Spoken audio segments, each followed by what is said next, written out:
Hello everyone, আসসালামু আলাইকুম। খুব সুন্দর একটা রৌদ্রোজ্জ্বল দিনে আজকে খুব সুন্দর একটা শাড়ি পরেছি। মাদার্স ডে আসলেই কেন যেন খুব একটা বেগুনি বেগুনি পরতে ইচ্ছে করে। আমার খুব পছন্দের একটা মণিপুরি শাড়ি, একটু ল্যাভেন্ডার কালারের। তো এটা পরে আজকে খুব সুন্দর করে রেডি হয়ে গিয়েছি, মৌসাকে নিয়ে একটু ঘুরতে বের হব। আর আর অনেক গল্প করব। সবার আগে বলে নেই হ্যাপি মাদার্স ডে। যত মা আছে দুনিয়াতে সব মা অনেক সুস্থ থাকুক, অনেক ভালো থাকুক। আল্লাহ সব মাকে নেক হায়াত দেখ। মানে অনেক অনেক দোয়া আমার নিজের মায়ের জন্য এবং সবার মায়ের জন্য।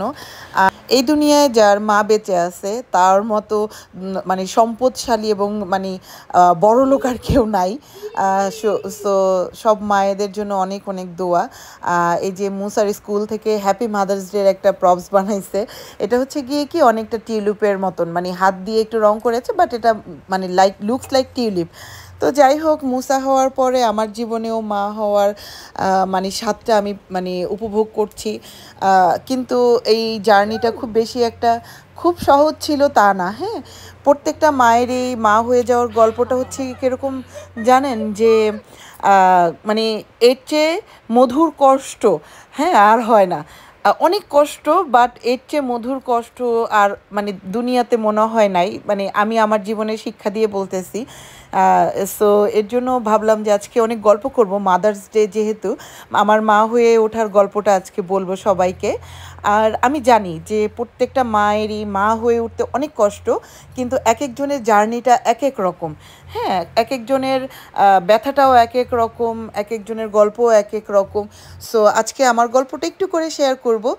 আমি কানাডায় আসার পরে, আমার বিয়ের পরে কানাডায় আসার পর আমি প্রচণ্ড রকমের চিন্তা ভাবনা ছিল এরকম যে আমি মানে প্রচণ্ড সংসারী হব, সংসার করব, আমার অনেকগুলো বাচ্চা কাচ্চা হবে, 3-4টা বাচ্চা কাচ্চা হবে, আমি ওদেরকে মানে পালবো, ওদেরকে নিয়েই আমার সময় থাকবে এরকম।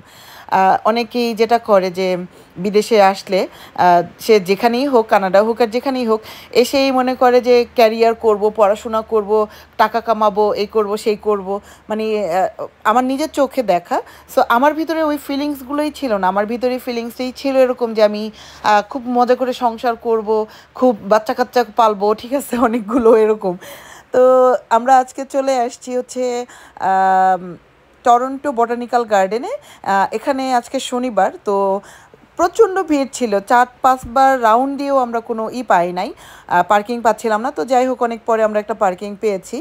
টরন্টো বোটানিক্যাল গার্ডেনটা এত সুন্দর করে ফুলে ফুলে সেজে উঠছে, মানে আমাদের সামারের সময়টা কি বলবো, মানে জাস্ট মনে হচ্ছিল যে একটা মানে ফুলের বাগানের উপরে দিয়ে হাঁটছি।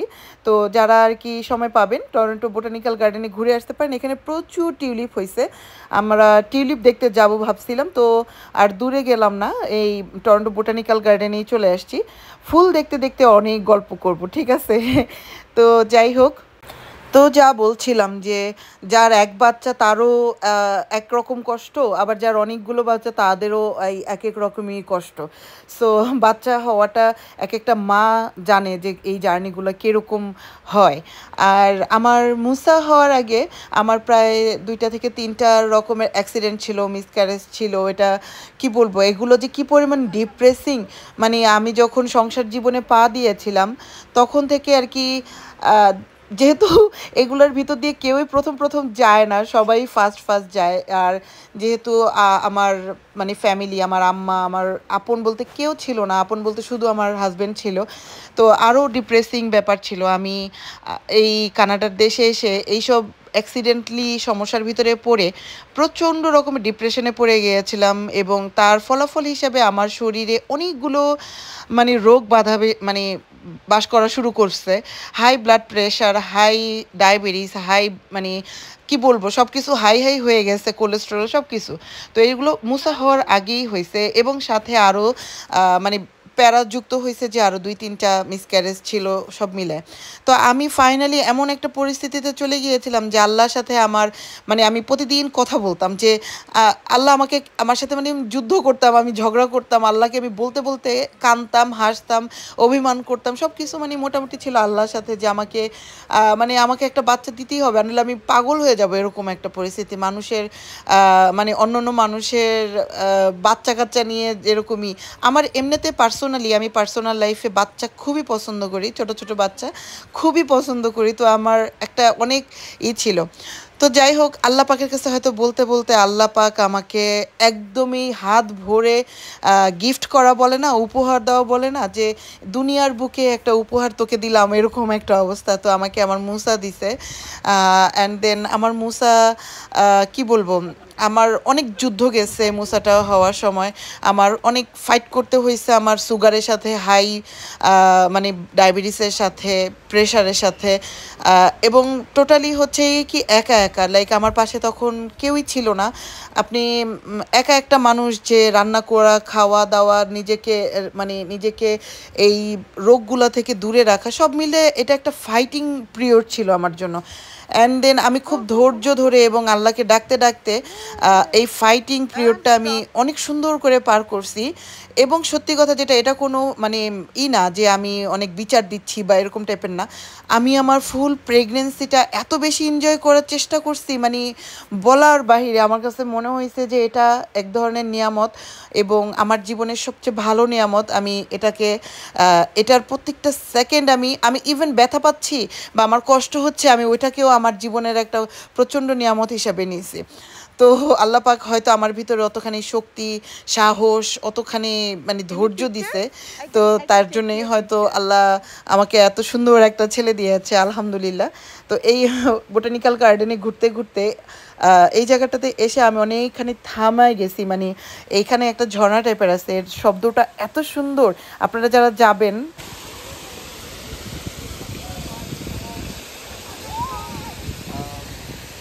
কি ভালো লাগে না পানি পড়ার এই শব্দটা। তো আপনারা যারা বোটানিক্যাল গার্ডেনে যাবেন এখানটায় উপভোগ করতে পারবেন। গল্প করতে করতে মানে একদমই শেষ পর্যায়ে চলে আসছি।